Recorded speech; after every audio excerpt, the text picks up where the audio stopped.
जय श्री कृष्णा। मैं सिमरू माता शारदा, बैठे जिह्वा आए, कार्तिक मास की कथा लिखे कमल हर्षाए।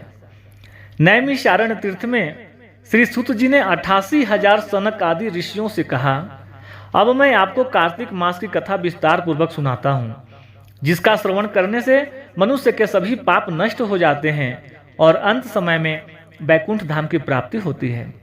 श्री सूत जी ने कहा, श्री कृष्ण जी से अनुमति लेकर देव ऋषि नारद के चले जाने के पश्चात सत्यभामा प्रसन्न होकर भगवान श्री कृष्ण से बोली, है प्रभु, मैं धन्य हुई, मेरा जन्म सफल हुआ।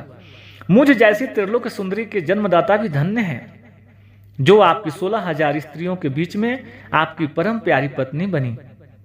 मैंने आपके साथ नारद जी को वह कल्प वृक्ष आदि पुरुष विधि पूर्वक दान में दिया, परंतु वही कल्प वृक्ष मेरे घर लहराया करता है। यह बात मृत्यु लोक में किसी स्त्री को ज्ञात नहीं है। हे त्रिलोकीनाथ, मैं आपसे कुछ पूछने की इच्छुक हूँ। आप मुझे कृपया कार्तिक महात्म्य की कथा विस्तार पूर्वक सुनाइए, जिसको सुनकर मेरा हित हो और जिसके करने से कल्प पर्यंत भी आप मुझसे विमुख न हों।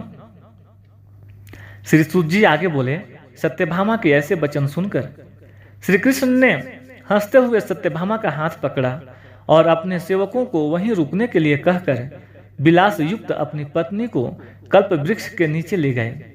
फिर हंसकर बोले, हे प्रिय, 16,000 रानियों में से तुम मुझे प्राणों से प्यारी हो। तुम्हारे लिए मैंने इंद्र एवं देवताओं से विरोध किया था। हे कांते, जो बात तुमने मुझसे पूछी है उसे सुनो। एक दिन मैंने तुम्हारी इच्छा पूर्ति के लिए गरुड़ पर सवार होकर इंद्रलोक जाकर कल्प वृक्ष मांगा। इंद्र द्वारा किए जाने पर इंद्र एवं गरुड़ में घोर संग्राम हुआ और गौलोक में भी गरुड़ जी गौओं से युद्ध किया। गरुड़ की चोंच की चोट से उनके कान एवं पूंछ कटकर गिरने लगे, जिससे 3 वस्तुएं उत्पन्न हुई। कान से तंबाकू, पूंछ से गोभी और रक्त से मेहंदी बनी। इन तीनों का प्रयोग करने वाले को मोक्ष नहीं मिलता। तब गौओं ने भी क्रोधित होकर गरुड़ पर वार किया, जिससे उनके 3 पंख टूटकर गिर गए।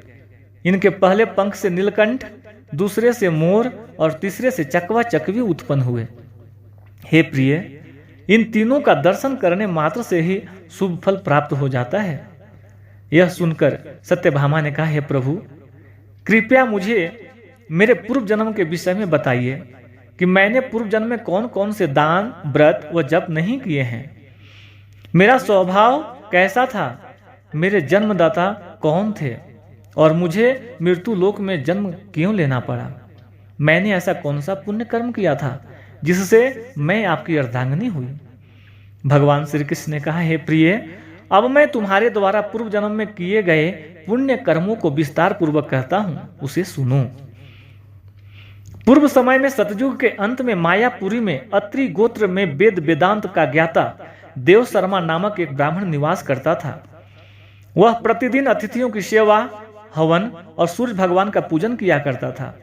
वह सूर्य के समान तेजस्वी था। वृद्धावस्था में उसे गुणवती नामक कन्या की प्राप्ति हुई।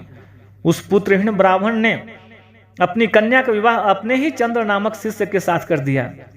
वह चंद्र को अपने पुत्र के समान मानता था और चंद्र भी उसे अपने पिता की भांति सम्मान देता था। एक दिन वे दोनों कुश व समिधा लेने के लिए जंगल में गए। जब वे हिमालय की तलहटी में भ्रमण कर रहे थे, तब उन्हें एक राक्षस आता हुआ दिखाई दिया। उस राक्षस को देखकर भय के कारण उनके अंग शिथिल हो गए और वे वहां से भागने में भी असमर्थ हो गए।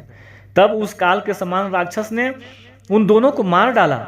चूंकि वे धर्मात्मा थे, इसलिए मेरे पार्षद उन्हें मेरे बैकुंठ धाम में मेरे पास ले आए। उन दोनों द्वारा आजीवन सूर्य भगवान की पूजा किए जाने के कारण मैं दोनों पर अति प्रसन्न हुआ।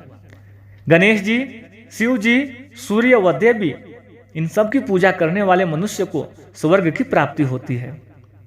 मैं एक होता हुआ भी काल और कर्मों के भेद से 5 प्रकार का होता हूं। जैसे एक देवदत्त, पिता, भ्राता आदि नामों से पुकारा जाता है। जब वे दोनों विमान पर आरूढ़ होकर सूर्य के समान तेजस्वी रूपवान चंदन की माला धारण किए हुए मेरे भवन में आए तो दिव्य भोगों को भोगने लगे। ये प्रथम अध्याय यहाँ पे समाप्त होता है। आप जरूर कमेंट्स में बताएं आपको ये कथा कैसी लगी, और इससे आगे की कथा भी मैं डालूंगा, कृपया आगे कथा भी आप सुने। जय श्री कृष्णा।